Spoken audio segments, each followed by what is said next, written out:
This is a hot rod.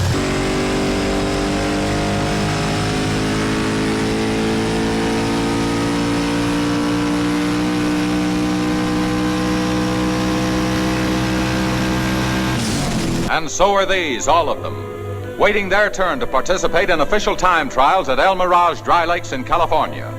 Every kind of car and every type of motor appears here, representing many man-hours and hard-earned dollars. A great share of the latest improvements in modern high-compression automobiles were developed right here on this hot rod strip. These men are officials of the Southern California Timing Association.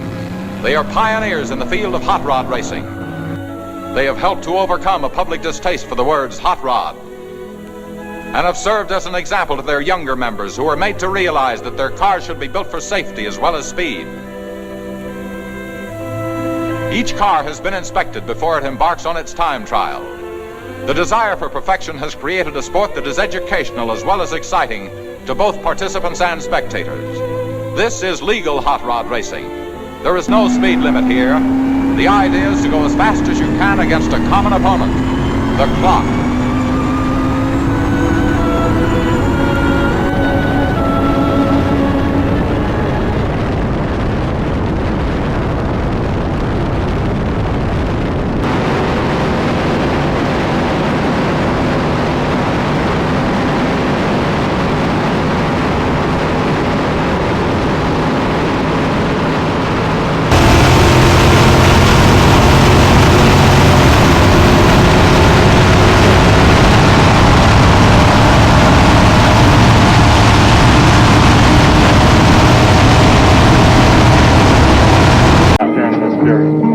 A.m. A cold, late summer morning on the desert. Your breath frosts with the chill of the air. The desert rests quietly, but soon that serenity will be broken. This dry lake bed near Victorville, California, is home to a last oasis of sorts. El Mirage Dry Lake is one of the final resting spots where man can experience the ultimate exhilaration. 6 times a year, hot rodders from all over the western United States come to this alkali lake bed to do one thing: go fast. Sponsored by the Southern California Timing Association and the National Hot Rod Association, people from all walks of life will bring their cars to test themselves and their machinery. Car 357 at 172. Gary Cagle, who has been around racing for 30 years as a driver and now as an administrator for the S.C.T.A., talks about the beginning of the El Mirage Dry Lake runs. Well, we got chased off, or not necessarily chased off, but whenever they opened March Air Force Base up, they took the Good Lake bed away from us, Edwards. And from there, we went to Mirage, or they went to Mirage. I wasn't even involved then, and I believe about 1946 they started here at El Mirage. And we've been running here ever since. 6 times a year we run here. One-day events, and we put a week-long event at the Bonneville Salt Flats, which is called Speed Week. Over the course of the 40 years of racing at El Mirage, some very important innovations to the sport have been born right here. Former professional race car driver Bob McCoy, who has driven almost everything with 4 wheels and nearly had a ride in the 1969 Indy 500, has seen some budding Einsteins at work here at the lake bed. It really doesn't get the credit of real auto racing, but these guys not only go fast, but they invent a lot of things, like your fuel injection. That's something that is used on everything from Ferrari to the Offenhauser that used to run in Indianapolis, and your Porsches. Your fuel injection was invented right here by Stu Hilborn in the 40s. And he invented it for a hot rod to go a little faster like we're doing out here right now, and everybody had caught on from there. Hilborn injection was the first, and there's a lot of safety things that have been invented here, like arm restraints. The car would get upside down, it'd be an accident. Maybe a guy would lose his arm, so they would sit down and figure out how to keep his arms in the car, So there's a lot of things that have happened out here that they really haven't got credit for.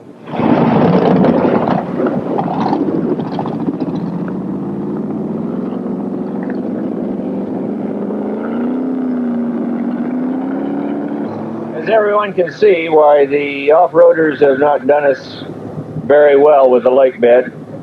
Latin spent the better part of yesterday, and I bet spent the better part of the afternoon looking for a decent course.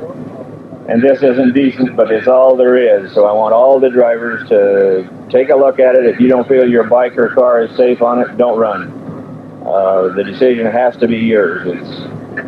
It's usable. I've raced on worse, but I can't. A few last words from the starter, and it's time to get down to business. For some, business is nothing more than a cold beer and a talk with a good friend. Still, for others, this is their business. Andy Granatelli, who is better known for his exploits in the 1969 Indy 500, is one of the many people who will test their car to its limits. Granatelli, who watched Mario Andretti win the '69 Classic, will climb behind the wheel today. I hold still today over 400 world land speed records that were set back in 1963 at Bonneville. And I'm now 60 years old, and I thought it's about time I let everybody know I'm still alive. It's a lot of pleasure to come out here in the dry lake, El Mirage, especially when no one's around at the end of the trap, and it's dead quiet, so serene. It gives you a feeling of being on the moon. It's just beautiful, you know, and these are my kind of people. I mean, they're all hot rodders, and this is where I started, and I love these people.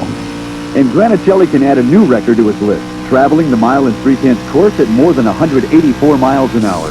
But as serious as racing can be to someone like Andy Granatelli, some don't take it quite that serious. Some like to be a little out of step with the band. After all, variety is the spice of life. Bob Martin and his 1947 Buick are testimony to that. It's the only way to fly. It's the only way to fly. We're running a pretty low buck operation here. And there hasn't been probably a 47 Buick on the lake since 47.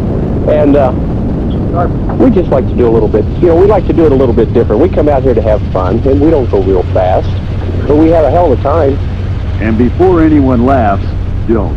This 47 Buick can turn 128 miles an hour.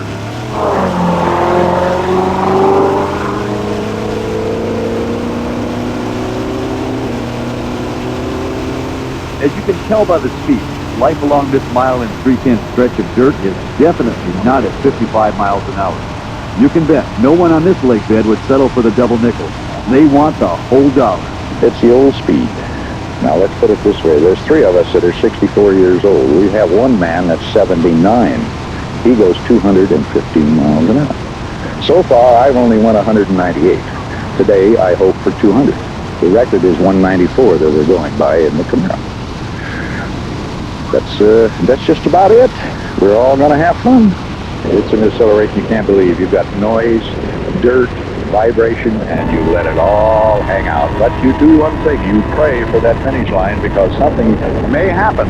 Driving a Camaro that he and his two sons put together, 64-year-old H.L. Carter got to sample some of that exhilaration, strapped himself in, and let it fly.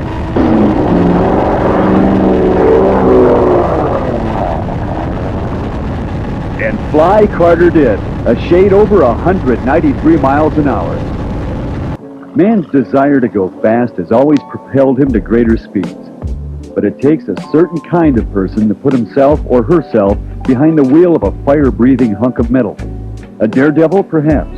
But more than anything, it seems to come down to a love affair with the car and wanting to be the best and the fastest.